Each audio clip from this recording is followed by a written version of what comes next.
Hey there.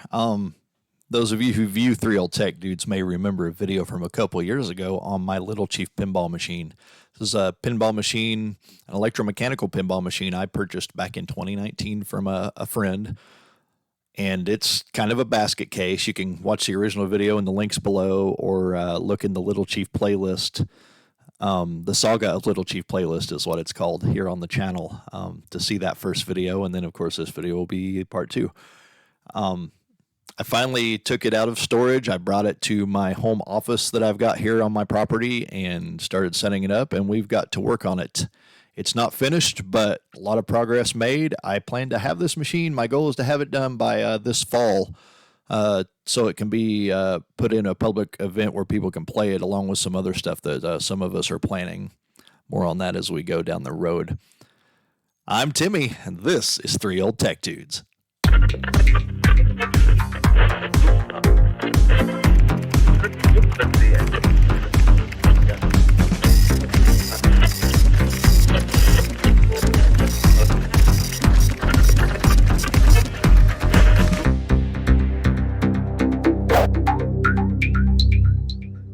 So I decided to assemble Little Chief today. Never have fully put it together. Brought it over here to this office, my office slash workroom here at the house some months ago. He's just been sitting in here, and I decided to see if I could bolt the legs on, and it went together fairly well. I did bolt the back box on it temporarily with some eye bolts I have for my porch swing building operation, so we get some proper bolts for that. But on the legs it was tending to tip forward, whereas when we had it set up on the table ages ago it would just sit and balance there. Don't want to break our back glass, so I've cleaned it up a little bit. I think I'm going to put it together and turn the power on because it's been a while as I work toward my plans for this guy. Here's with the playfield sitting in it. First time I've properly used the kickstand deal there, or prop. You get these banana plugs hooked in and go from there.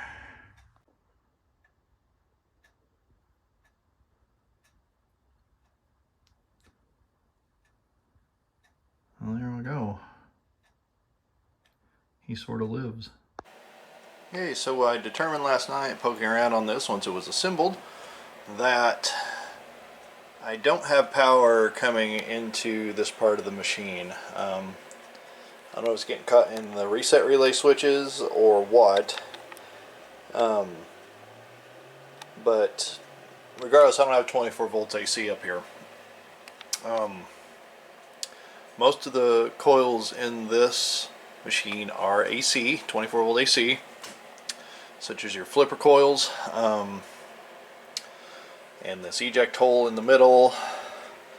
The ones in orange on this machine are direct current because that gives a little more kick. So you see labeled 623 750-DC. That is for the kicks here and here, and the jet bumpers as well. So those definitely don't work. When it's powered up, this one does, which you can go back and see that in other videos. I won't waste time with it here. It's interesting because I do have 6 volt power, so you got a transformer here, which you can find photos of these online. All the 60s and 70s Williams transformers I think are the same. You got a 6 volt tap here, and a common, and 24 volts, and then one that's a little higher output voltage if you have low line voltage. So this one's just set up on the 24 volt one here. So I have power here. As you see in this clip here, I was able to run leads from here and here all the way up to these, and they work.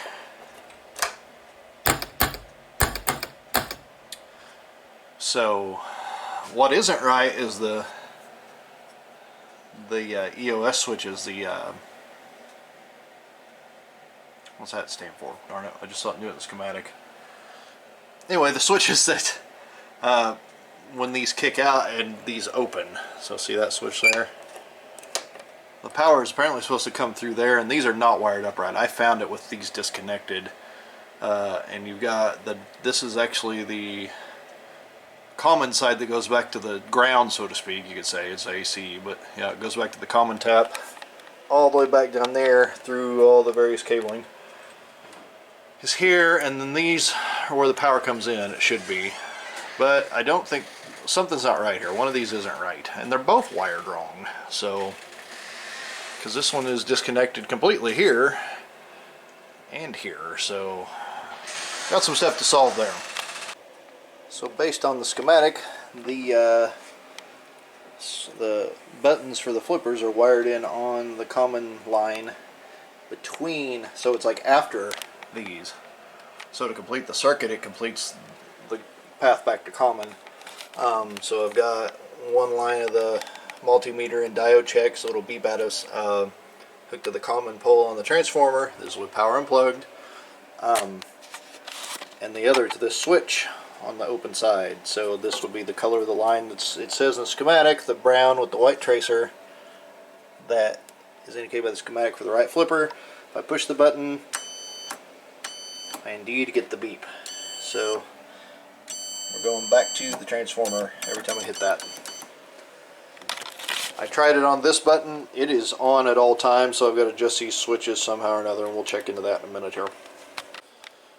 Okay, I had a little struggle with this. I was getting continuity on either of the switch conductors, and a path to both common and 24 volts, which I thought was a lot out there. So I actually disconnected what I believe is the common wire for this. Now this coil may be wired wrong. Like I said, I found it boogered up. But if I connect that again, you get the continuity. If I disconnect it and hit the button, it behaves like the other one does, like I think it should. So there's something. I'm really going to study the schematic. I think we got some... Actually, I think I'm just going to disconnect this altogether because I just kind of want to see the playfield work, meaning to get the flippers working. There's a lot here. I know the purists would want all this restored. I've filed and filed and filed on all the gazillions of switches in this, and I'm thinking that I have issues with one of these mechanisms. I know I do in the back with the credit wheel and a couple other things. I'm thinking I'm going to preserve the stuff that's in here, but maybe wire it my own way and give it an Arduino brain or something. I'm going to try a few different things. Playable games while we're after, and then this isn't a great, I mean, it could be restored, but it's not the cleanest example of little chief you're going to run across. So we'll just see what happens. So basically what I'm going to do is I'm going to get some wire. I'm going to wire to 24 volt AC after one of the fuses here. I'm going to look at the schematic, figure out which one I need to use, and see if we can just get these functioning with the buttons with 24 volts AC. Okay, I think I've got the left flipper situated. Don't have power sorted out yet. I did the EOS switch has been wired in. The way I found schematics online anyway, for this common for all of these older pinball machines, at least Gottlieb and Williams and the like. So reason I think I got it right is the resistance should increase when the endoscope switch opens. So let's look at that right now. It's closed because the flipper's down. I'll physically move the flipper to open the switch. Showing 0.6 ohms, which would indicate the high power is in line. We open it up, we jump up to almost 6 ohms. That's good because you want higher resistance so when it's held open by the switch, which is the idea here, because the whole coil comes in circuit when that switch is open because it's in series. So it's no longer going through the switch, it is, but it has to go all the way through the coil, whereas this shorts that out right here so that the power basically goes straight here initially, which is kind of cool. So there you go. I've decided just for experiments to disconnect the 24 volt feed in the pinball machine from transformer. I've just disconnected that temporarily, and we're going to hook in 24 volt line here that I can run to the flipper to do some testing. I want to make sure it was after the 24 volt fuse for safety, obviously. Okay, we've successfully got 24 volt source. on my 16A WG wire, which is not too far off what they're using. We may upgrade that later. It's more experimental than anything right now. But here's the fun news. That's right. For the first time since I've had it for a few years, Little Chief shows signs of functional life, other than the ball kick hole. Now at this point we actually have 24 volts disconnected across the whole system, which is fine. Nearly nothing worked except for the reset getting stuck. So I think we'll try to wire this one up. It appears we have the EOS switch wired up correctly as well. Man, they use little wires on that. That's something. Coil didn't get too hot. That's good. You can get replacements for these, and these are original Williams ones. Could possibly be the original coils even. So that would surprise me. This thing has a lot of plays on its counter. So yeah. Okay. Working on this coil, I went ahead and I'm just going to run a jumper wire over from the power source to that one to the power source on this coil. This one here has really been booger snooted up. Somebody's been here before and they were hacking, or broke it, or it got hit. However, it's not going to be a big impediment. The EOS switch is already hooked up in the middle like it should be. So we'll go there to there. We're going to hook the original brown and white wire that goes to our switch here. That's the other end of him. To this smaller wire for the lower power coil, I think is what it's called. We'll leave the original power feed disconnected because there's shorts and demons in this thing, like I said. We'll try to make this work. Boy, that's messy, but we'll make a go of it. Get these guys hooked together and soldered on, and I think it'll just work like the other one. Alright. Did my jumper power here. 24 volts to here. This was still intact. This thing is not pretty, this coil. I just kind of goobered this together. It isn't perfect, but we may replace this one of these days. But the important thing, I hit the button down here, and now we have both flippers. No weirdness, no magic smoke, no blown fuses. Seems healthy, so I'm going to put this down and try to fling a pinball around for the first time ever on it. Alright. First run. Let's see what we got out of this thing. Of course, I don't have my pop bumpers or jets, but at least be able to do that.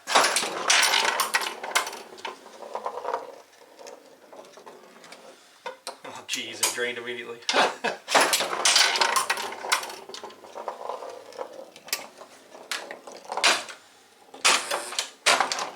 Nice.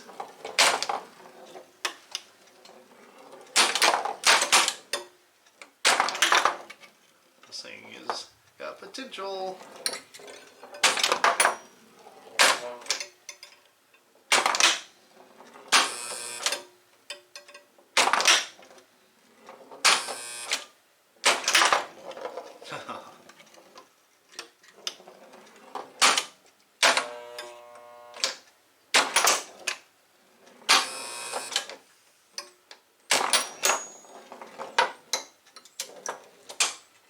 Awesome. A lot of work to do yet though. Okay, further progress. Studied the schematic. Decided to put our DC side back to life here. That's what I did. So I disconnected the AC feed and left the common in place. With some study I figured out that the orange line on the schematic says that goes back to common, back to the transformer center tap, that is. So we've got, did I say that right? Okay, no I didn't. I meant the yellow, not the orange. The orange is the DC negative. This is the yellow that goes back to common. So I left that intact, and I went ahead and piggybacked 24 volts off of this side, off of our left flipper, getting voltage at the rectifier now, 39 volts on the DC side. Maybe that's what it's supposed to be, who knows. It's enough, I can tell you that much. So temporarily hooked up alligator clip to power feed on the left kick, and I hooked the switches up, the two switches up to the switched negative side, which seems to be how this thing's put together. Maybe it's how they all are. At first I hooked this up wrong and I went ground to this. Immediately looks like I almost blew this fuse. It's got a bubble in the middle, but it's still good. I did blow my 24 volt AC fuse at that time. I saw the bright light come off of it. Put a 10 amp one in there for now because that's all I have. It's a 15 amp hold, but you know, less amperage is fine. So far it's holding together. Notice one of the switches on top is very dirty on that left kick. One works and one doesn't, but I think I'm going to drop the playfield and give it a shot here. Okay, here's the good news. The switches are goofy, but I have the kickers.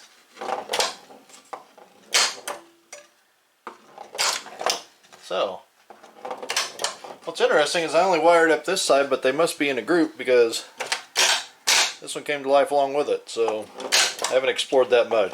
But the thing is, I'm noticing gameplay, at least at the, I probably need to tilt my machine more. I feel like the gameplay is a little slow in this early stage, but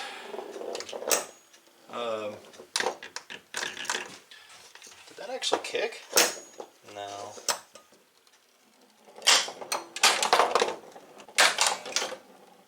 Here we go.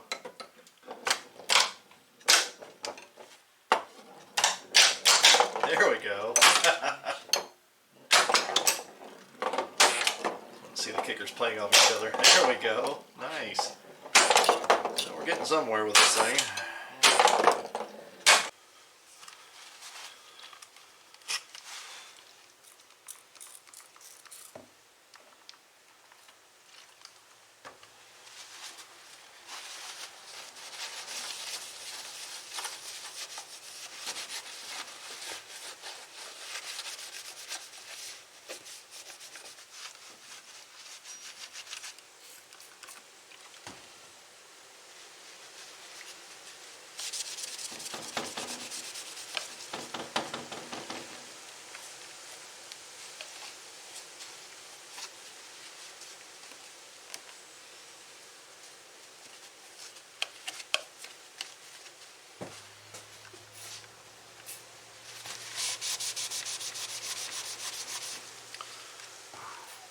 That was gross.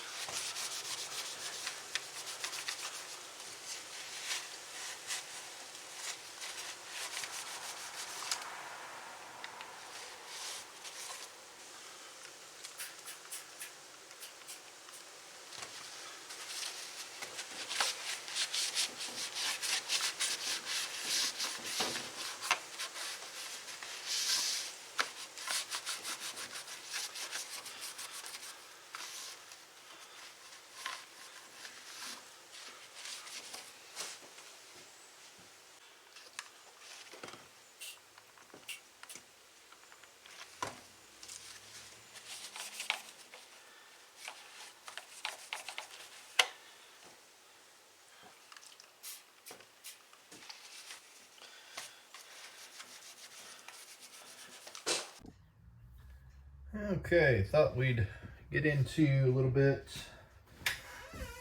of rubber replacements here. So I've already taken the nuts off of these here. You can see lots of dead rubber here. I've got replacement goodies here.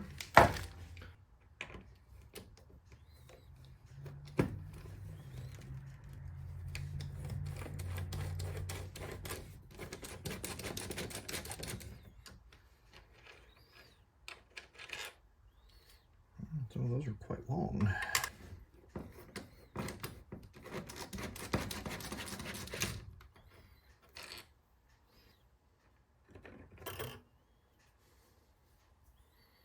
That's good. I want to clean the bottom of that as well. It's pretty gross.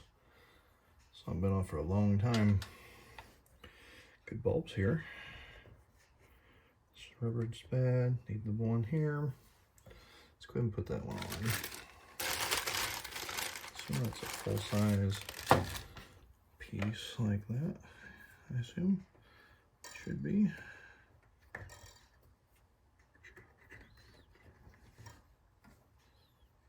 There we go. I said right now my main goal is to get the playfield functional. Obviously it needs more cleaning.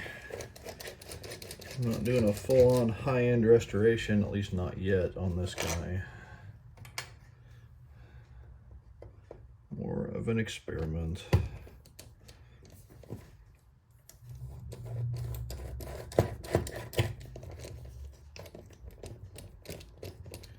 This looks to be damaged, or it's always been open on one side maybe.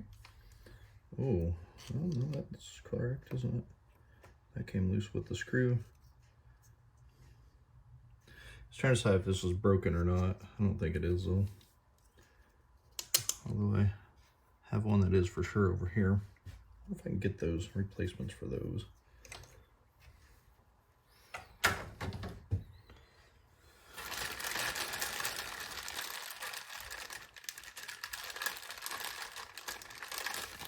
So that should be that.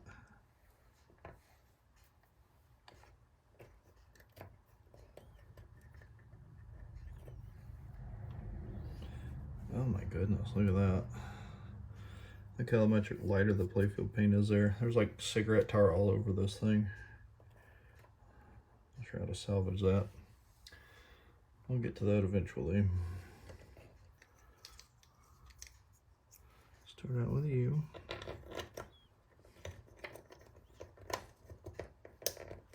Straight over the hole.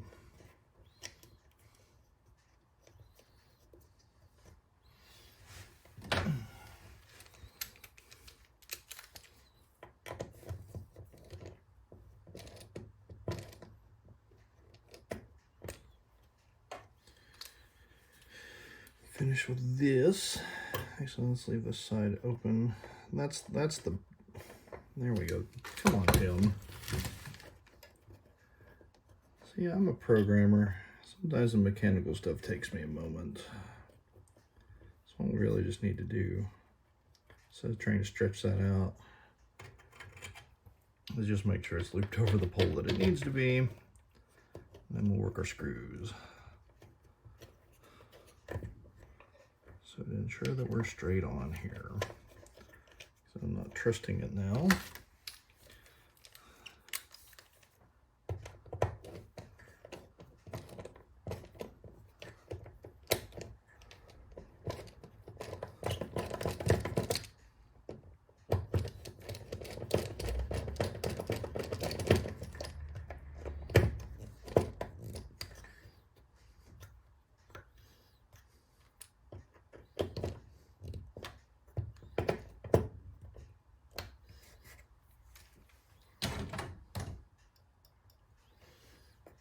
Now we take this one,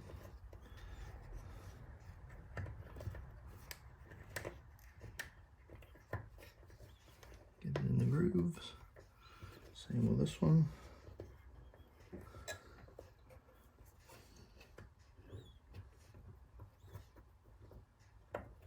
Like that. There we go, new rubber there. Let's do with this one. That element's interesting. Did it come off? Oh, the bolts hold it in. Okay. So the gate has to come up for that one.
So I'm just going to do that with it because I don't want to mess up this gate unit, which is connected underneath.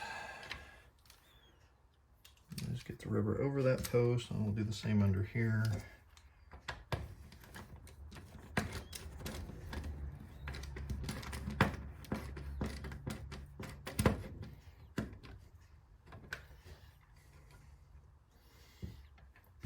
Okay, for these little nuts, I've been very carefully using a pair of needle nose pliers where I'm not touching the plastics, loosening them a couple turns, and turning them by hand.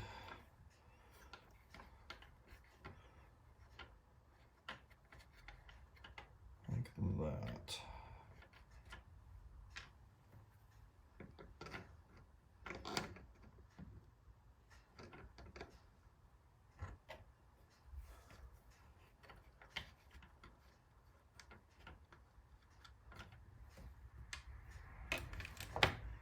Piece off, it's got a little gouge in it.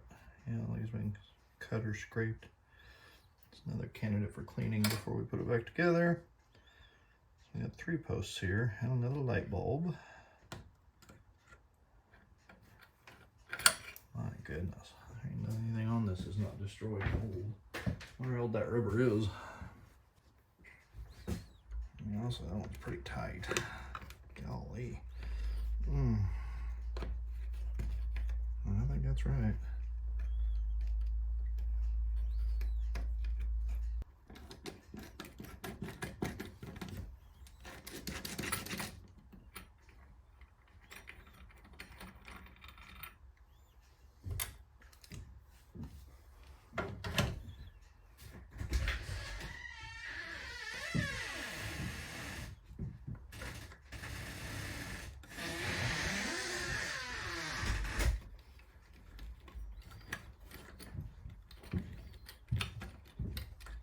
Ryan.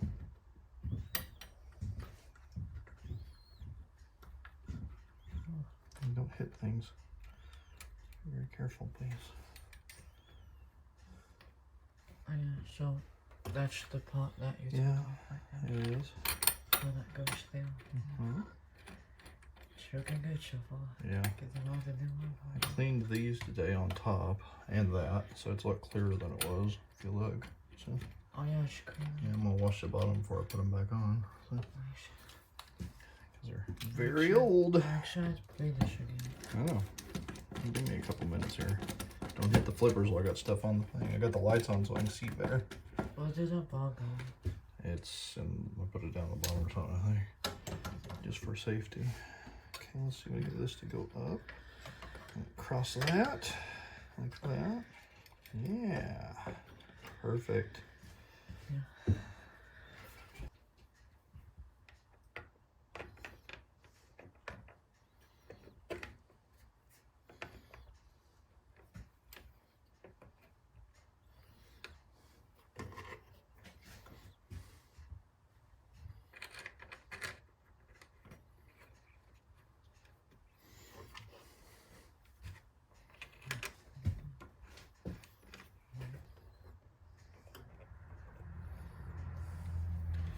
Well, Ryan, you know what? That's good enough for the moment.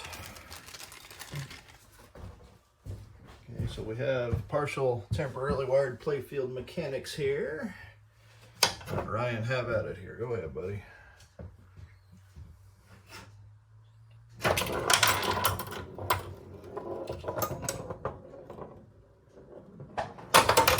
Uh-oh.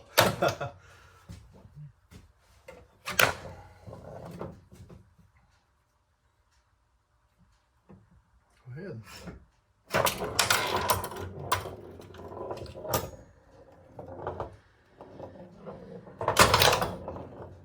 Nice. Okay, back here with the pinball machine today.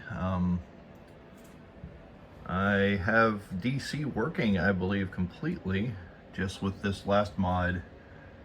I don't remember if I got on film or not. If I did, then we'll just look at it again here.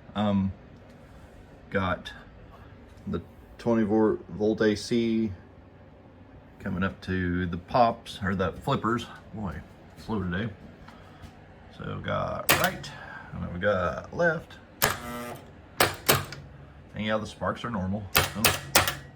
So then I just jumpered that into the bridge rectifier AC feed. I found that the DC circuitry seems to be perfectly intact.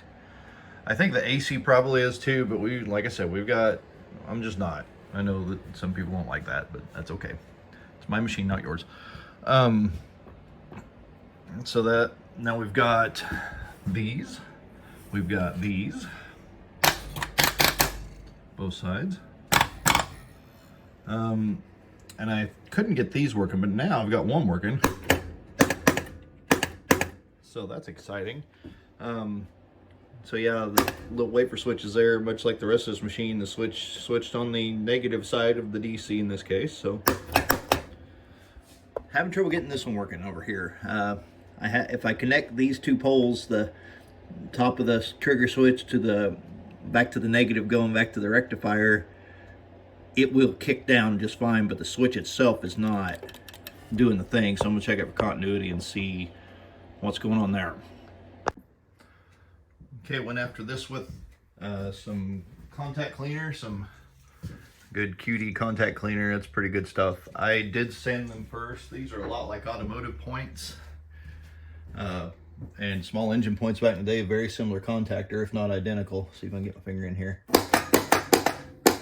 A lot of cleanup.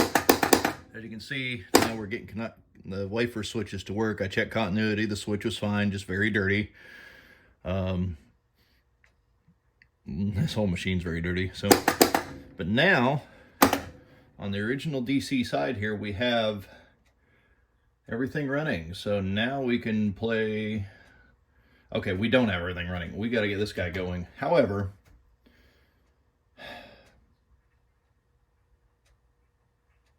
it's going to be tricky.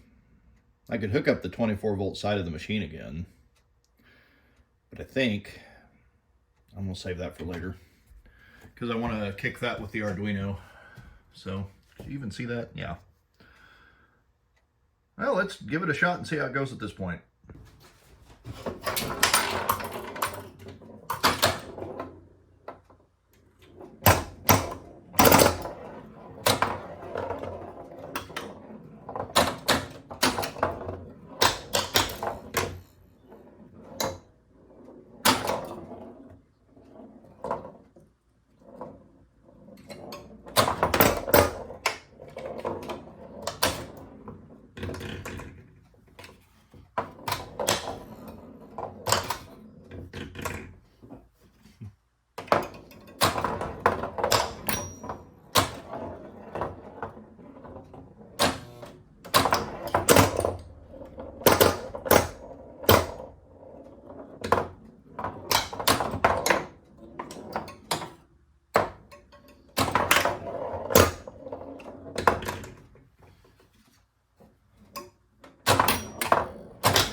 Hey there, it's Timmy of the future. The machine isn't done yet, but you're going to see everything that has gone on so far in this video. Everything that's gone on behind me before the video is over. I wanted to address the idea of modernizing this pinball machine. What I'm after here officially is to replicate the electromechanical logic of this pinball machine entirely using modern digital logic solutions such as Arduino. we'll be replicating the game logic as close to the original as possible. What that means, it's going to act just like it did when it was electromechanical.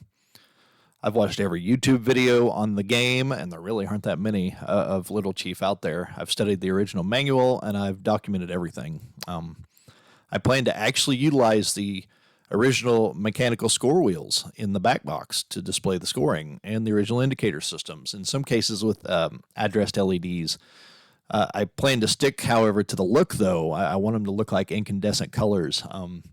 I want it to be as close to what it would have been like to play when it was brand new in 1975 as possible. Hopefully the only thing diehard electromechanical pinball fans will notice is that you can't hear the score motor running. But it's going to make all those other great relay sounds and dings and chimes that it did when it was new. We've got a lot of learning and studying to do yet. It's kind of a learn-as-I-go project. I don't know Arduino. I'm learning it as I go for this video. As you'll see here in just a moment. So there's going to be a lot of experimenting and planning and testing and designing circuits. It's going to be a lot of work across a whole series of videos as I go along, so I hope you'll stick around for the ride as we go. Okay, since about yesterday afternoon, I have been playing with this Arduino Uno kit. It's actually a generic one that you can get off Amazon for a pretty good price, but it's equivalent to the Arduino Uno R3. I think that's correct. Anyway, I went through some of the tutorials and breadboarded up some basics. It was very easy to understand. It uses C as its language, basically, you know, C, C++ type style language with include headers and such. Very easy for a programmer like me to understand. So I have already, in less than 3 hours of playing with this total, have rigged up a game kernel for Little Chief. Now, where we're going to head here is I'm going to disconnect some of the score switches from the old automation in the machine, and all of that automation is going to be taken over by an Arduino Mega, so I have enough pins. But for sake of experimentation, I've already begun building what I'll call a game kernel based around this simple Arduino. So once I got the LCD out, I have a plan to actually automate the original score wheel and lighting in the backboard of Little Chief, but that'll be like a phase 2 of the project. Right now I want to get it playable and be able to track scores. So what I plan to do initially is set it up to ring the chimes, to score properly, and follow Little Chief's original logic. What we've got here, just as a test, and this is very early, I just wanted to show it off the video because I'm having such a good time breadboarding this up, because I love programming, and this gives me a chance to program and add electronics into the mix. So this is equivalent of a score button. It's set to 100 points in this case, like the pop bumpers, the top and stuff. This is the start button, equivalent to the start button on the front left of the machine. This will be the drain trigger for when the ball drains, when you lose the ball. So it starts up in a game over state. Go ahead and hit start. See, we have 3 balls in play. Say we hit scorers now. We've launched the ball. Chunk, chunk, ding, ding, etc. Oh, lost the ball. Ball 2. We can continue here. Then we lose another ball. Score another couple hundred points, however many. And we go no ball. Score 1800. So I think I'm initially going to get this wired up, and then we'll add bonus logic. We'll add some lighting controls for the playfield. There's a lot to do. We're very early, but this is very encouraging that this part works. Just kind of wanted to give a sneak peek of where we're heading here. Okay, since you saw that last clip, I've got some new stuff. I got some multi-line displays I've yet to undo because I want to display 4 lines of text, which I think these will provide. Plus they use a I2C protocol, I believe it's called, so I only need 4 pins to work with them. I went ahead and ordered an equivalent of an Arduino Mega 2560 R3, I think. It's the same brand as my kit was, Elegoo. I assume that's some sort of Chinese brand name because it's kind of a strange term in English to me, but hey. So what this is, it has a lot more pins to work with. And I got a header kit that allows us to use screws instead of pins because I don't feel like soldering that much. Plus, I'm going to mount this in such a way in the machine where it won't need disconnected. So, yeah, I'm going to work on that some. I'll take you over to the little chief here, though, real quick. Now, the purists are already screaming, okay? Here's something I'm going to tell you. I'm not taking anything out. I'm leaving everything in the machine. I am going to build modern automation, and I'm going to make this machine play identically, except for maybe multiplayer. Maybe won't be implemented, but it's going to play identically to its electromechanical version. The only thing you're not going to get when I'm done is the sound of the score motor turning. The chimes are going to be implemented. We're going to implement those. In fact, the chime box is going to be my test bed for implementing the automation I want with some MOSFETs. So we'll talk more about that here in a minute. In fact, I've already got a lot of the programming written for the Mega, even though I've not prototyped it or tested it with components yet. Basically, I'm going to disconnect things like score switches. Like, here's our outer lane switch for the lane here. I'll just desolder these wires, leave them hanging. 24 volts disconnected. So the idea is if somebody really got the hankering to restore the EM side of this machine and didn't like what I do here in years if I sell it or something, that's on them. But the machine, when you play it, it's going to play just like the real thing. So like I said, we'll start with a display that shows the score. That may or may not be in the end, but in the end we're going to automate the back box too. That's going to come later down the road, maybe even a separate set of videos. But this video we're going to see if we can get this guy working on with modern logic controls. So in order to test my MOSFET circuits, as you've just seen the design of there, I'm going to remove the chime box because I believe it could be removed. Just loosen these screws, pull it up. I don't think there's any underneath. Oh, maybe there are. That's alright. What it does have is a banana plug, though, it looks like, as they're called, right here.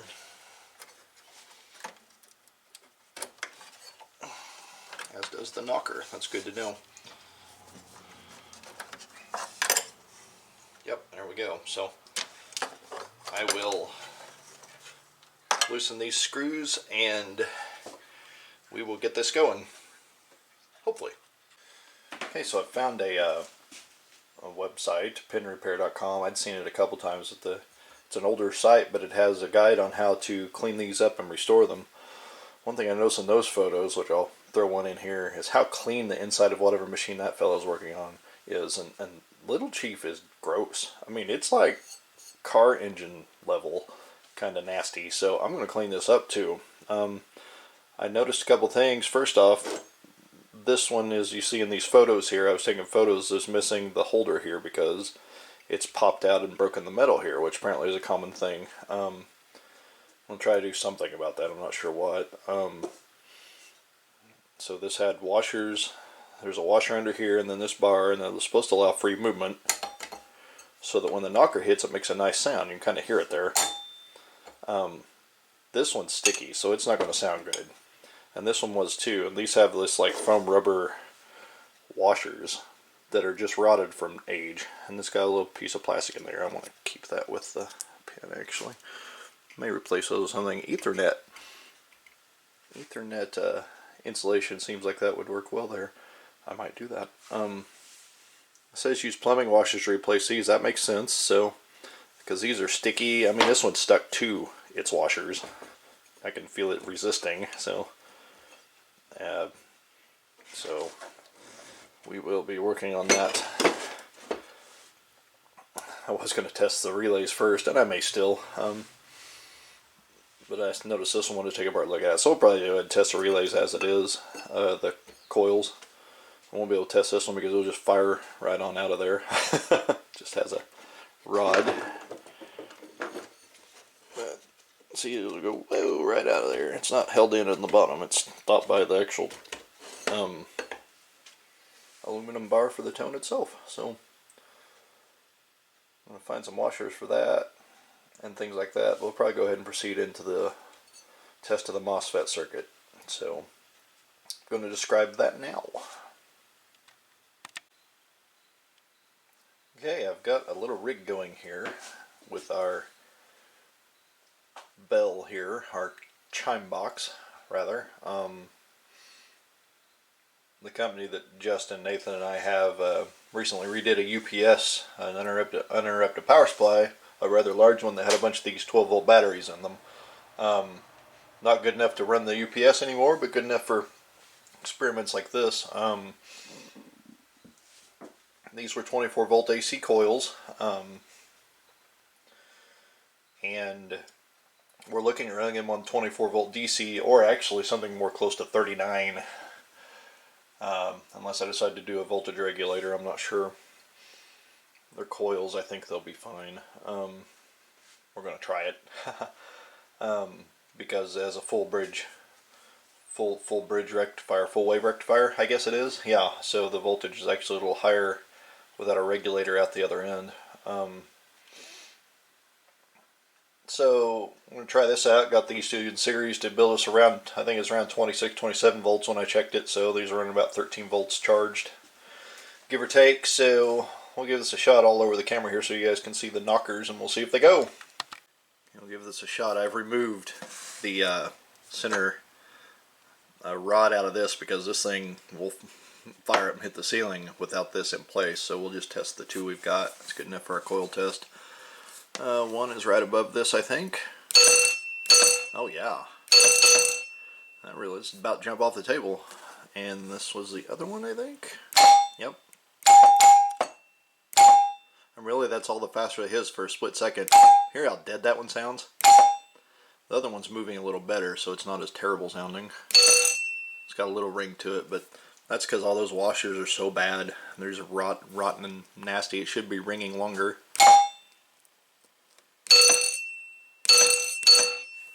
So, there you go. We can use this setup to test our MOSFET rig with a breadboard. So I'm going to put that together next. I'm not going to bore you with that. We will talk about that more in just a moment. Alright guys, I'm pretty stoked. Feeling like an evil genius here. Mad scientist vibes. So I prototyped the MOSFET circuit on a breadboard. So using the batteries that we just showed off, running those into the power feed here. And I've got, positive voltage running into the diode that then goes into the drain. Is that right? Yes, the drain of the MOSFET, the IRL 540N. Got the diode in line to protect from the reverse voltage that's created by the magnetic field breakdown in our coil over there.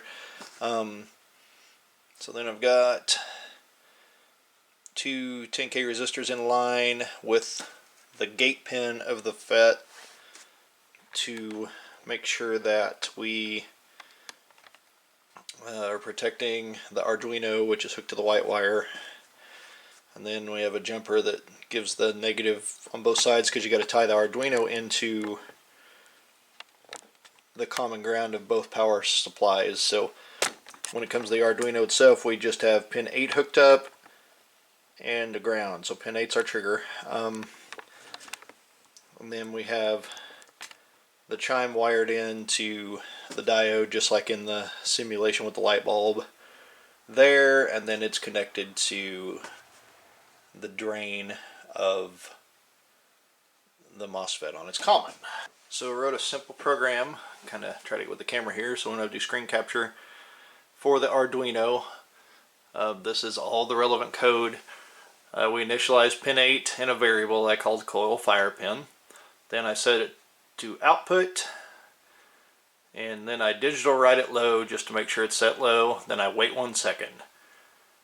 Then I digital write the pin high, delay for 40 milliseconds, and digital write low to turn the coil back off. The reason I did it this way in setup without using the loop is because the Arduino has a reset button right head of the USB here. And every time we hit that, it reloads the program. So we just want to fire that coil once. So we don't want to sit there just yet and put it in a loop. We'll do things like that later. Let's reset it, and in 1 second you'll see the result. That is so cool.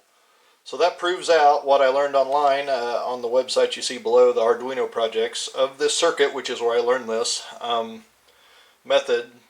And this allows us to start planning the coils we need to power. We've got a lot more things to do. We've got to build a power supply, or voltage regulator for one thing. Not a voltage regulator, but we do need to do that to power the Arduino. I'd like to regulate down the 6-volt feed for the analog bulbs in the pinball machine, as well as put a rectifier in because it's 6 volts AC. So we don't want to burn up our Arduino friend. It has a voltage regulator on it, but I think I'm going to go ahead and put one in line just for not working that one so hard. But we'll see. We'll see what we will end up doing. But this is really cool because it's going to do what we need here. So I can actually go ahead and build my chime code, is what I call it, where I'm going to try to fine-tune the chimes. Of course, you hear how tinny that is because this is not the rubber thing. It's just sitting on the metal, so when it sinks back down, it silences it. It doesn't ring out like it should. We'll be fixing that. That's on the short list here. Exciting times! One more thing before I move on here. These Williams machines have just a few different point relays in the electromechanical logic. They have a 10-point relay that scores 10 points, and they have a 100-point relay for 100 points, and maybe 1,000, I don't know. I'd have to go look inside the machine, but the biggie is that to get 50 points, and Little Chief has two 50-point buttons, it would hit the 10-point relay 5 times. And every time it does, it rings the low chime. So I thought, well, I could replicate that in code probably with a for loop, since we're writing in C basically here. Or C++. I don't know which it is. I'll flick that up. But that's really cool. So I was able to do a for loop and kept the delay at 40 seconds on the fire time, as long how long the pin stays high. And then I gave it a 100-second delay between each fire and was able to replicate against a couple of the Little Chief machines I've seen on YouTube exactly what that sounds like. So when I hit reset, you'll get 1 chime, then you'll get 5 chimes at the pace that is seen in those videos. So basically this is the first properly performing piece of logic code attached to Little Chief hardware that we've got at this point. So we're got to start somewhere. So here we go, 1 chime, then the 50-point chime.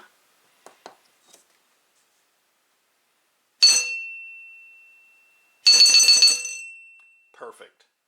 I figured since we have the chime box out, I might as well give it a good clean up, and I've went and bought some flat washers that I think should stretch over these poles down low pretty well where they can sit. Bought enough that I could do 2 on each post if necessary. That the way they get the proper travel again without sticking and such if we do it right. So go ahead and clean this up. Let's kind of serve as our before. See if we can get an after going here. So I wiped the middle one down we already had off. Had to kind of scrape off the remains of the the washers that were underneath. It's almost like they were adhesive maybe originally. No, that doesn't make sense. They were stuck to it regardless. I was intrigued by, you see where the post has been hitting this. I thought it was actually damaged, but it's not. But it is indented and cracked. The actual metal is the aluminum. Saw that it had been struck here before too. That may have been the way it was installed. I wonder if it was maintenance in the past, especially since this has the broken part here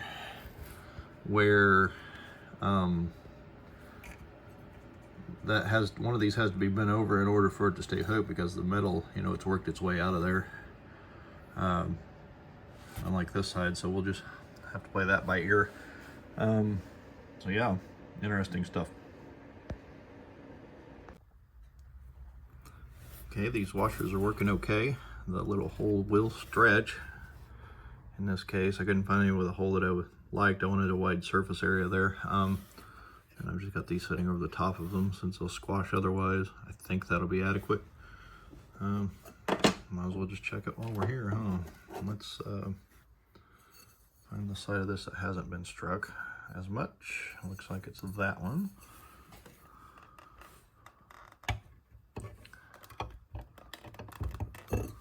Look at that.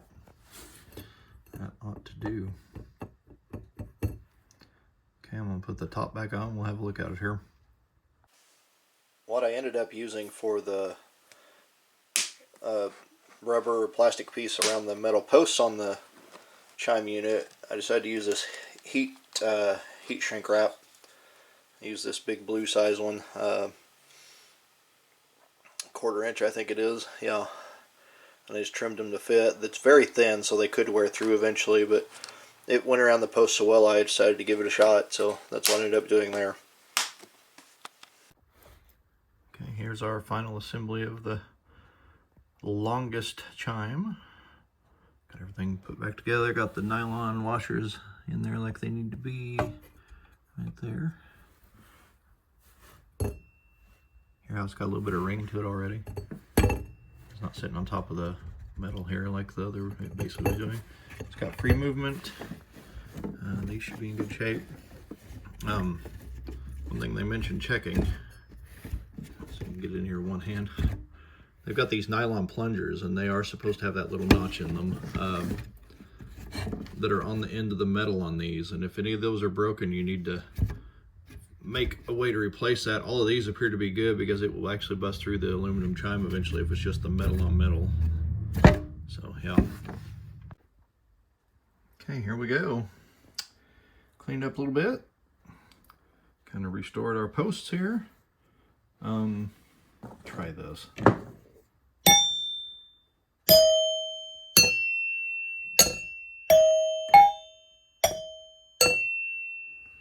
Kind of like that. So hopefully that will be effective. They got a little more ring to them. I think I've heard, at least it looks like the opinions of the old websites and forums, that the Williams chime boxes aren't as attractive sounding as some others, but that's all right.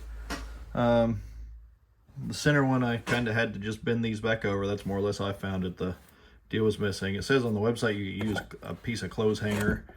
This even looks like 12-2 copper wire to me. It's a little stouter than that. I actually think it's just copper plated steel wire, because it was very hard to bend, so it's not copper. Plus you can see it flaking off in spots. So look at the wear from where it's been against the bar there even. So I think that's, yeah, that's not just a mark, that's actually worn off.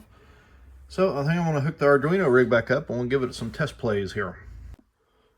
Okay, we've got the Arduino hooked back up just to power this time. The Arduino is cool because once you have the program loaded into it, it's just there. It stays in the Arduino, so it's still the single chime.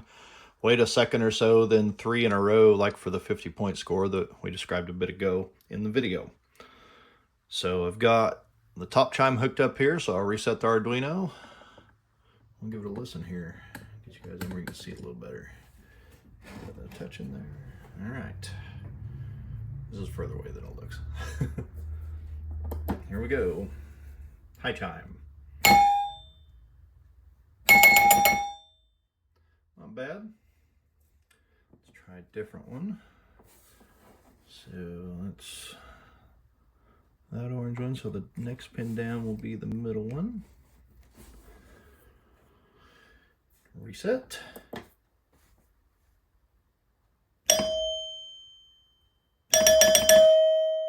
Oh, that one's nice. That rings out nicely. I like it so far. Definitely better than the tinny sound it had previously. Okay, let's hook up the low one again that we've used pre-tested on originally. See if he sounds any better. Sure it does. Reset.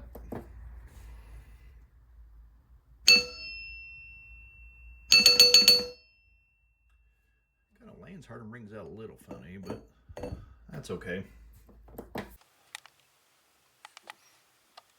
Tonight I'm out tinkering on pinball machine stuff, and I'm going to take the MOSFET circuit that we use to drive our solenoids that I breadboarded here, and we've demoed a couple times already, and I'm going to build a hand-built driver board, I'll call it, on a 4x6 centimeter project board. I've had some of these around forever, so might as well use them. So I've got my 3 MOSFETs here for the 3 chimes is what this one will be for. We'll use it to drive the chime system. Got the 10K resistors in line there already. I've got another one to add, figure out some connection points and things.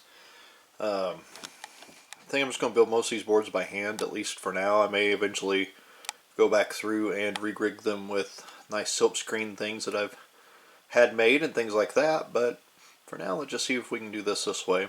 So I'll get the diodes put in and figure out some wiring. I don't have all my wiring in yet that I've ordered that will work for this, so we'll just see what we can do. Put some stuff together here and then show you the end result.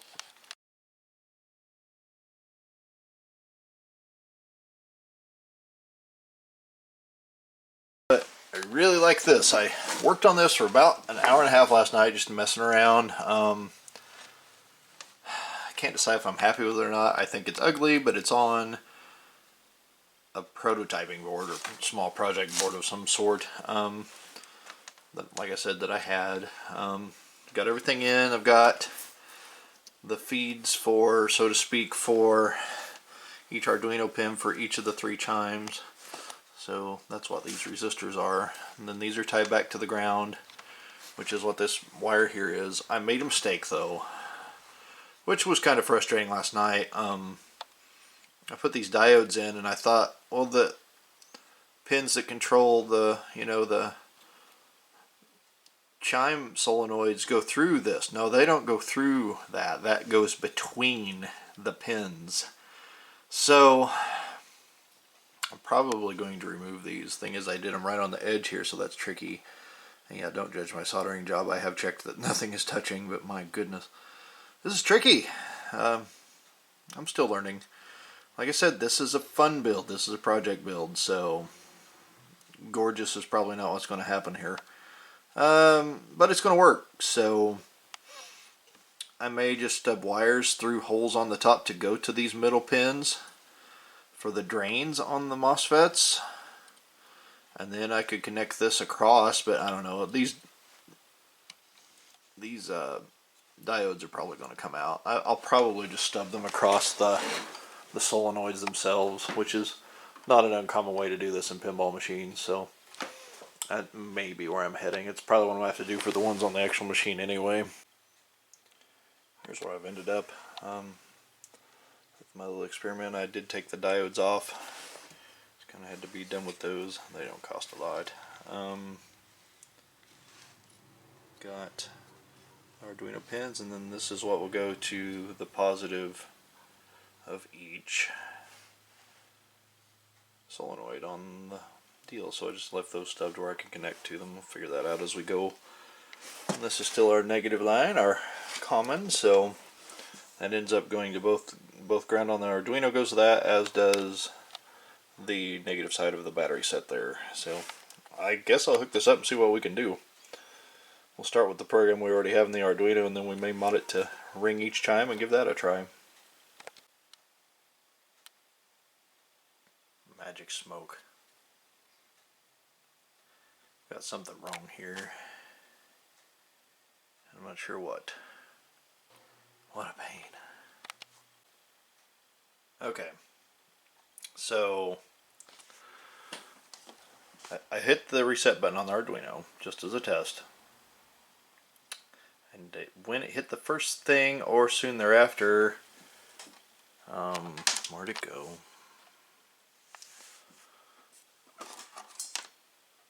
This wire started to curve because it was getting so hot, and it actually pulled out of the Arduino, or out of the project board. So the solder got super hot. It blew the diode on the coil I had hooked up, So I've got a direct short somewhere on the 24 volt power. And it happened when this kicked in, like it's supposed to, so I've got to figure out what I've done wrong. Maybe I put something in backwards, something's touching. It did not happen until the Arduino fired the go signal. So I may just have to start over with a different board. I've got to go more simply than this. I'm too much of a beginner at it. How frustrating. Okay, so I've had to go back to basics. I went back to the page on the Arduino project hub that shows where fella had built his own controller stuff, and that's where I originally learned basically this wiring concept that he used, and he's done it on 2 different playfields, so ought to work here. I was getting confused, I think, by using the cable that was originally meant for the pinball machine. Partly in that I'd tied the grounds together, which I had also done on this initial experiment. It's not where I want to go. I mean, technically, I guess you do end up there, but it's challenging because we're actually feeding the 24 volt through the coil. All right, because circuit's completed. Because basically the way I'm using this diagram is wired up the same way. So now I had to flip the diodes backward, the opposite direction. The cathode was originally aimed at the positive wire of the original cable for Little Chief, for the box. So I just removed that cable carefully, unsoldered it, put it with the machine. Like I said, I want to leave all the original parts with it. And so now I've got that hooked to the 24 volt because it's basically in series with the power. And the switching is happening in the MOSFET on the ground side, so to speak. So this basically is in series with the source pin, I'm sorry, the drain pin of the MOSFET, the middle pin. So it is hooked up, nothing's smoking. Let's see if we burn anything up this time. Or if we get what I'm after. I hope.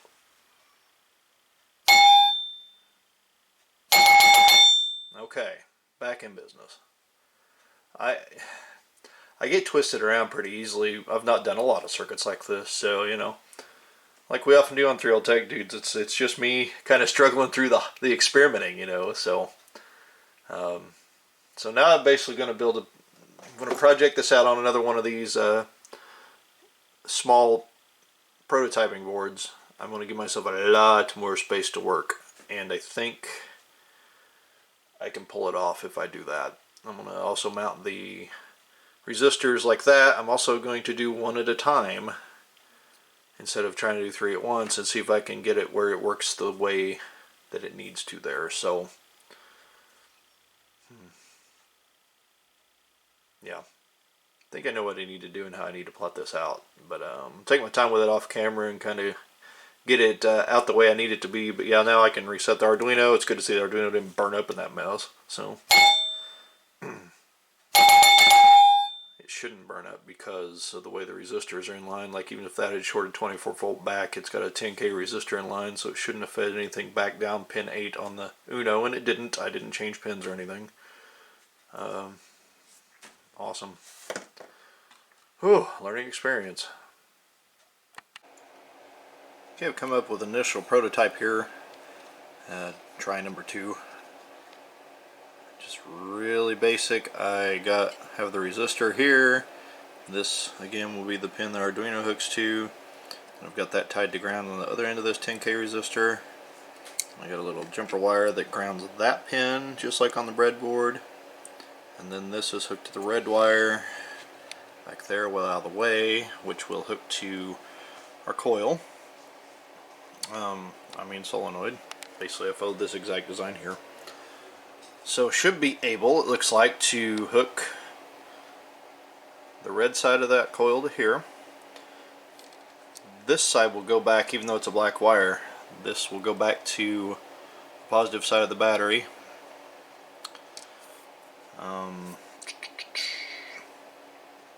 And the Arduino will hook here, so it's really straightforward. Let's see what happens. I'll get the camera out this time so we can see if I magic smoke it. Okay. We'll hook this here. Just wrap it around there, I guess, for now.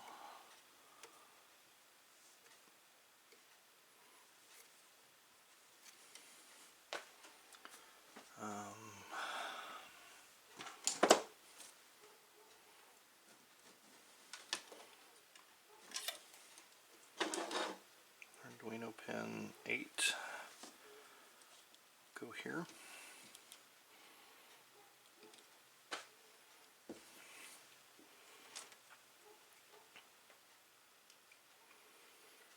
Study carefully here.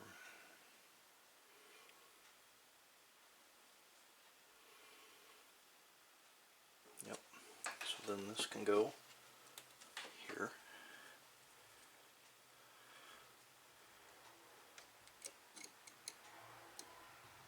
Test, make sure we're not blowing up, see?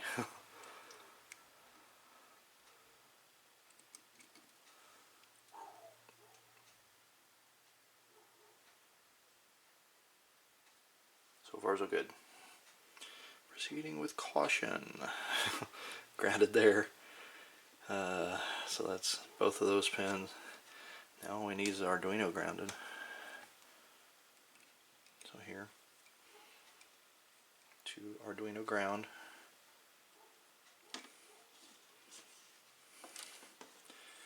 Breadboard out of the way to prove it. Power's connected. Nothing's on fire yet. So let's just power up the Arduino and see what happens, y'all.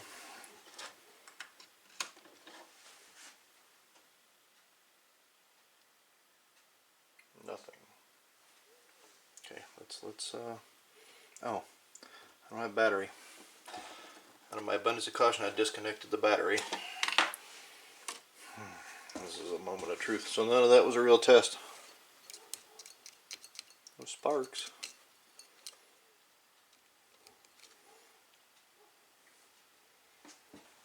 Okay. We're still good. I think I just had this shorted on that other test board. I think I had drain and source shorted. Not rig that up there. Okay, here we go again. Fingers crossed. Perfect. Let's sit for a minute. This is what we're going to do.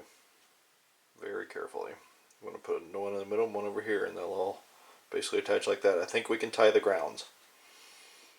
I may breadboard that and try it first though.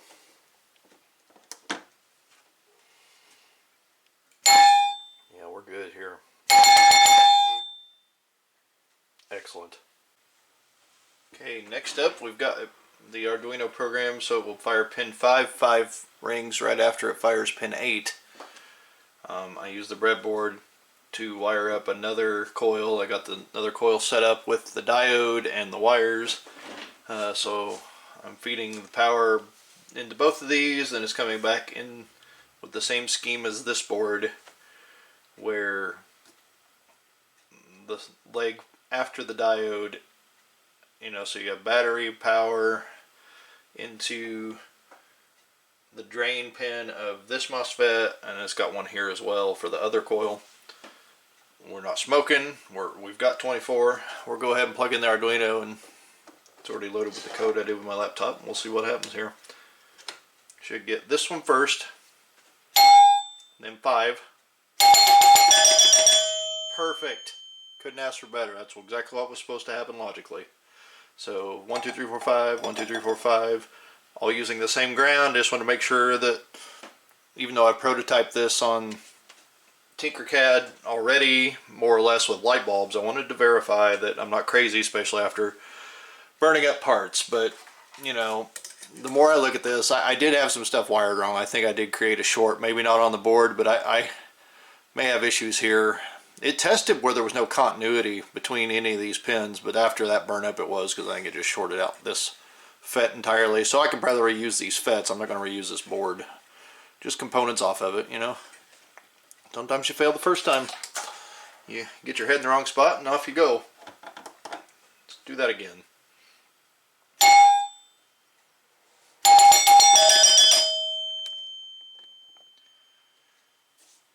Very cool. Alright, well, I'm confident enough in this to move this into this board now. Okay, here it is. Soldered up and ready to go. This one we've tested. Not tested the next two. I did check all my connection points though for continuity. I mean, nothing about these prototype boards is beautiful, but I have went through and like quadruple checked all of the continuity, you know, with the diode checker to make sure nothing is connected that shouldn't be. So all of this is situated and ready to go. I'm gonna hook each of these up individually for a test, which I probably won't film. It'll be just like what we saw here. But then I'm gonna try to rig something up where we can maybe play a little tune on our chime box. So well, we've got our test unit set up here. This terrifying octopus of wiring, which I did plan very carefully. So again, we've got our 24 volt positive hooked up to the one end of each coil on the side that needs to be of the diode. Our trigger lines are the red wires. I did that because I matched wire color, so don't think about DC black and red and such. It's not really what's going on here. I did end up tying the grounds together in a rudimentary way there.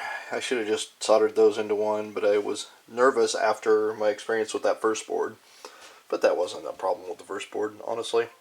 Got my trigger wires in pins 8, 5, and 2.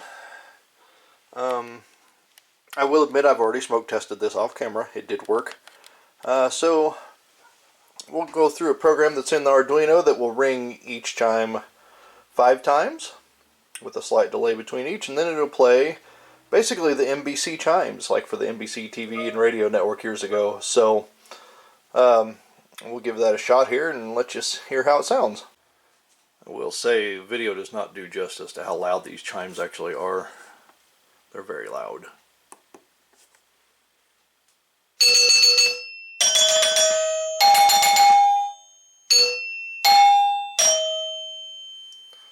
So there we go. That is going to be my chime board for the machine. Let's figure out how I want to install it here. We've got a few more to build. At least 3 more, I think. Yeah, I think so. Got one for the knocker, the center hole, the solenoid that kicks the ball out into the plunger lane, like when you start a new ball. Then down the road here we'll have the score system. We'll build a whole system for the score reels, because I want to use the mechanical score reels. Oh, and there's a small lock coil for the bonus gate that we'll use one of these too, that'll hold that open when necessary. Well, since I still had the soldering iron hot, I decided to go ahead and tie my grounds together. Right now I'm just checking them with a multimeter on diode check. I've mentioned that a couple times I think in the video so far. I thought I'd show you what I do. I'll hook something I want to test continuity, you know, up like so. Got a little alligator clip on one lead of the meter, so when I touch them, diode check, you'll get a tone. So I want to make sure that I've got continuity to my ground wire at the end of each of these resistors.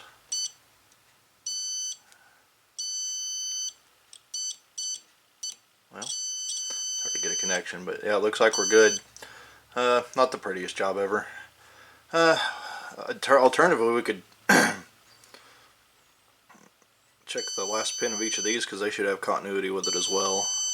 We already know that because the board works, but we shouldn't get anything on the other pins. So we check that. Shouldn't really have anything here, here, or here, because that's connected to the gate pin of the MOSFET. So we're set. We got one ground tied. I want to do something like put a connector in the pinball machine where I can disconnect this from the system, because this is one of the only boards that will be mounted down in the body of the machine. Everything else I think is going to go on, mount on the plywood that's on the playfield bottom. So the idea being that it would be still simple to disassemble the machine for transport. It's actually been some months since the last clips were shot that you just saw, but I've had time to get back into wiring on Little Chief here. Obviously we got our chime stuff done. I think that's what you saw recently, and some other things. Now we're into wiring the switches up. So I have made a spreadsheet where and some documents where I've kind of traced how the logic worked on the flow of this game. And what I'm trying to do now is, wire as many switches to the same individual pins in the Arduino scheme as possible. I've started with the 50-point pins. I've marked them on the back here where I found them, various locations, these two here. And I've begun wiring them. I'm just desoldering the original wiring in most cases from the switches and reattaching them. So this blue line basically will be my 50-point line. Then I put a block in for the commons for the Arduino here. I did end up removing the ejective bench unit because it's not going to be in use. I'm going to keep it with the machine because that was a good mounting point. I'm thinking I want to put the Arduino here so it's on the bottom of the playfield. Then I'll have some sort of connector for the chime box, which of course lives in the bottom half, and we'll need connectors that end up with our score mechanisms here and lighting when we get to that point. So kind of got this multimeter and diode check so you can kind of see I'm just testing switches. So get the beep, we're good. I've had to sand lightly many of these connectors. Yeah, I'm getting ready to run the common for the Arduino now. Won't put that on video just because it's time consuming, but I will show you the end result here.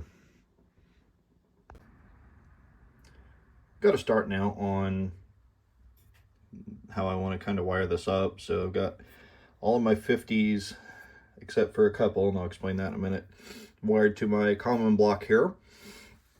Call it the common bus for the Arduino. I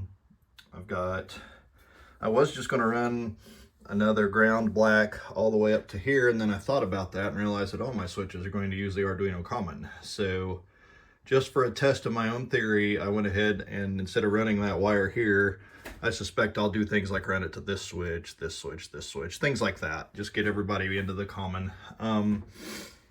And for now, I've made a jumper back to here because I want to test my 50 circuit. So I've got multimeter here, so any switch I push in this group should set that off. We're going to test them all. Probably need sanded more. 3, there's 2 more. Knock the welder off. Looking good. Get him from inside. These rollovers need sanded too. That's the one at the very top of the field.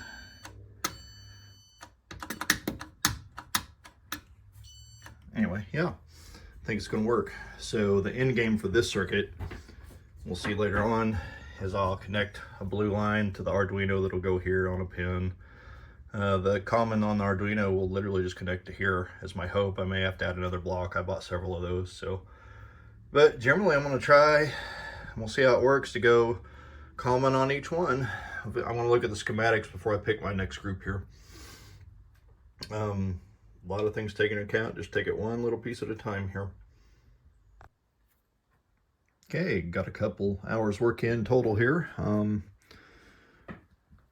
Did continue my wiring of the common bus for the Arduino. So basically I'm going switch to switch. I've labeled some switches like, so 1000 win lit switch, that'd be the light. Advanced bonus here, another 1K win lit. And you see I just got this black line running to each, and it all comes back to basically this same set that I showed you a moment ago on film / video, whatever. Ended up here, I haven't added this connect back, but I went ahead and started wiring these commons to each of these switches for the A and B lanes and the middle one there. So ended up, I've been cutting some of these traces, which will stop some of our analog lighting. I do plan to use the analog field lighting at least. I will probably not use the ones that light the switched on things, but you'll see what I'm going to do there later on. Anyway, yeah, I got the, let's see, that's a light. Yeah, so all these are hooked together, and tested those earlier off camera. So yeah, just kind of going slow as I can, be real cautious. Start looking, and we'll start looking into the sensor switches for like the pops up here next and things like that, because I got to make sure, because a lot of these I've been unwiring entirely, like the ones that have multiples, because for the Arduino we only need one switch, because the code will decide what a multi-function switch used to, because used to on the analog system, you know, you'd have one switch, it was for advanced bonus, but when this is lit, this pays extra points, so it had another switch for that. Well, I can do all that with one contact switch with the Arduino, because code is in control instead of mechanical logic, so that's advantageous. I do love the code. Computer programming is what I do. Okay, put another evening of work into Little Chief here. Remounted our chime box. Kind of plotting as I go as to how I want to wire our new systems in. I like these little terminal strips I bought on Amazon. These are really cool. Of course, as you've seen our wiring we're doing on the playfield already, used one there.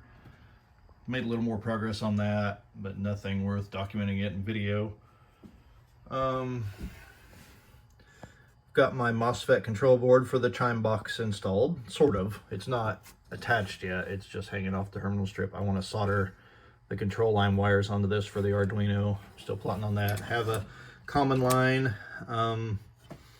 and I went ahead and installed this guy for 24 volts DC right down there, and marked it in a couple spots so that I remember what it is.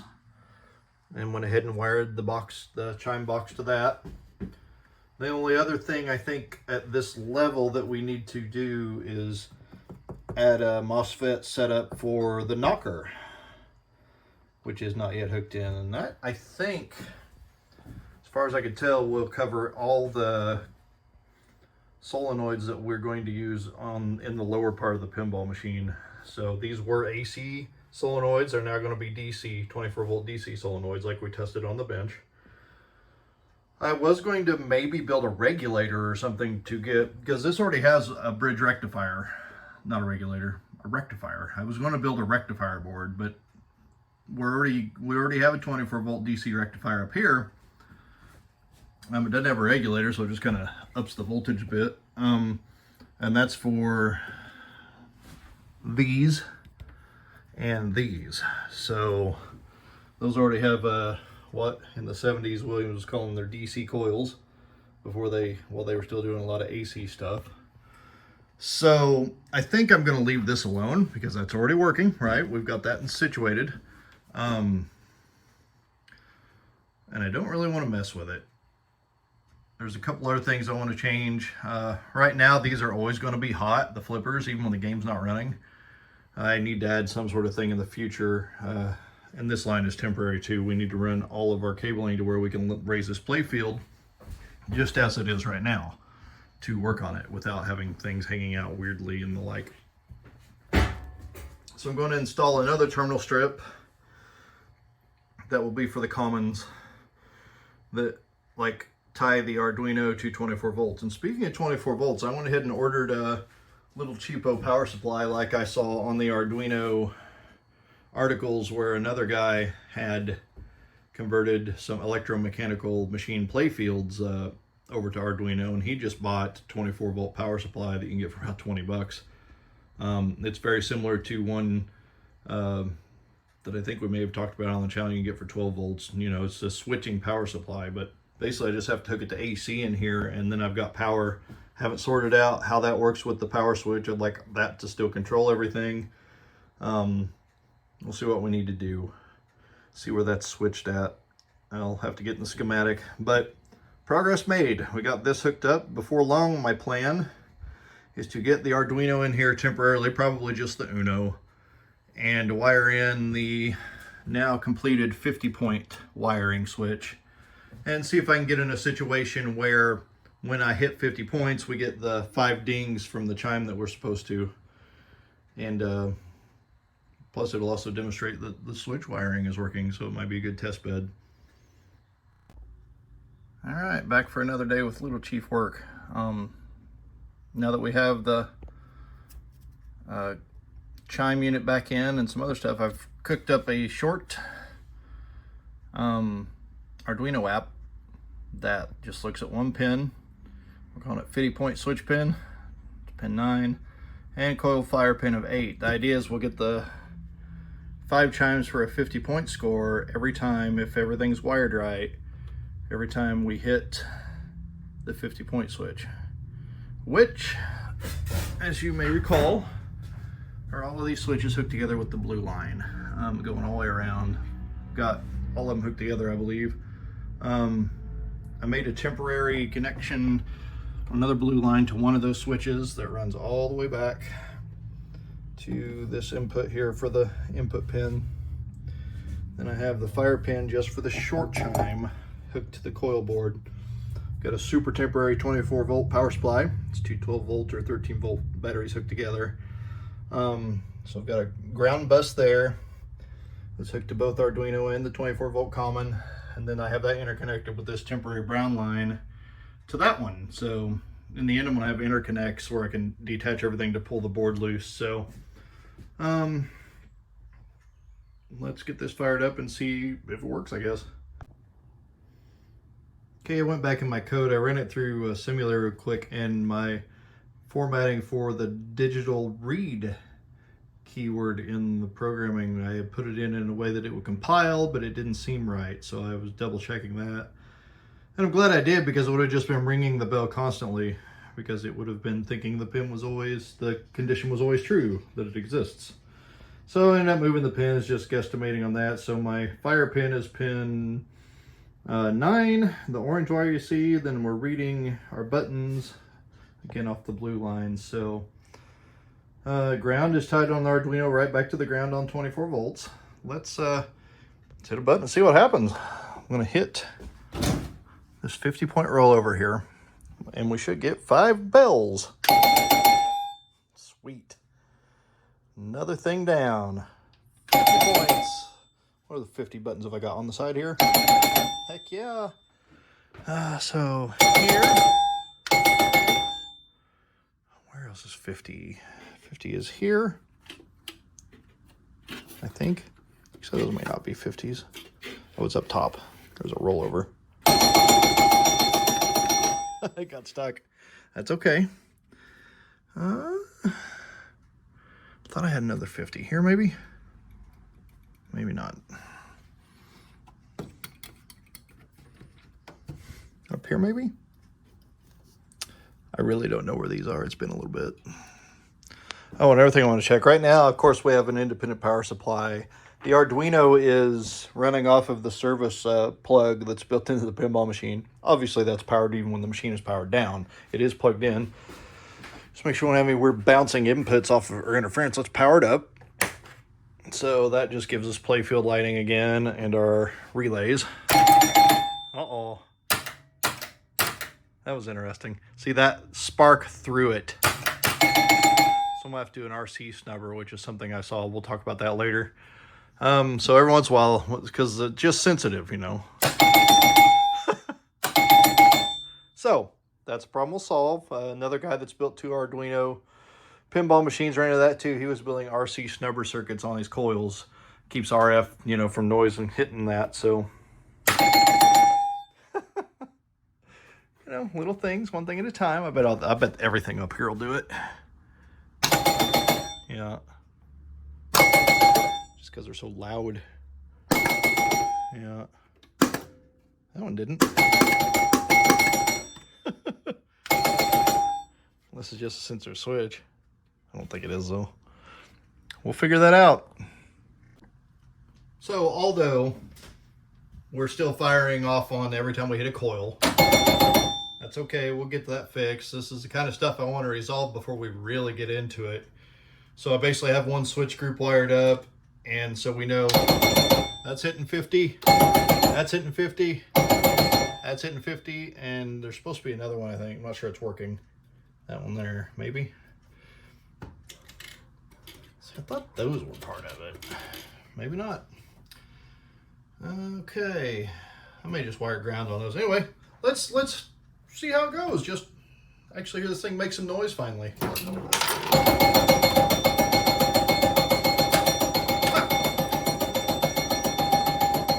There's something to resolve. Spring, that does not spring up very well. Let's try that again. Yeah, all right, sure.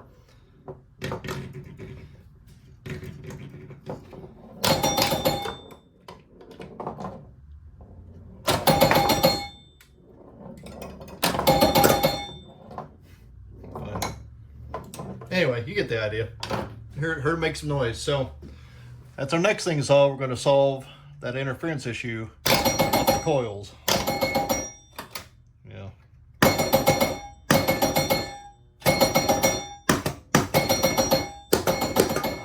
Sensitive little boogers. And that's where we've left off so far. Next up, we'll be testing the RC snubber circuit that I've seen online from the other fellow that's done a couple playfields. I've actually put the links to those articles where I kind of got this idea to use the Arduino setup in the description below, so be sure to check those out. Work is ongoing. I'm hoping to work on this through the summer here and keep at it. I keep it right here in my office where I've got to look at it all day while I'm working. You know, it's like, man, I need to do some more work on that next time I get a break or this evening. So stay tuned to 3L Tech News for more great content on electronics, computers, amateur radio, all kinds of the fun stuff we do, working at the workbench, restoring radios and whatever, synthesizers, even payphones. We've done all that on the channel, Justin, Nathan, and I. So be sure to go back through our videos and check it out and subscribe if you haven't already. We'd sure love to have you along as we explore the electronics world and have a good time. Till next time, I'm Timmy for Justin and Nathan. This is 3L Tech Dudes. Thanks for hanging out with us here on 3L Tech Dudes. Please subscribe to us here on YouTube for more tech old and new, tinkering at the workbench, repairs, ham radio, electronics, computers, and more. Please like this video and share 3OTD with your friends to help us grow the channel. We tweet at 3L Tech Dudes 1 on Twitter, and you can keep up with us on Facebook. Just search for 3OTD and look for our logo. Thanks so much for watching.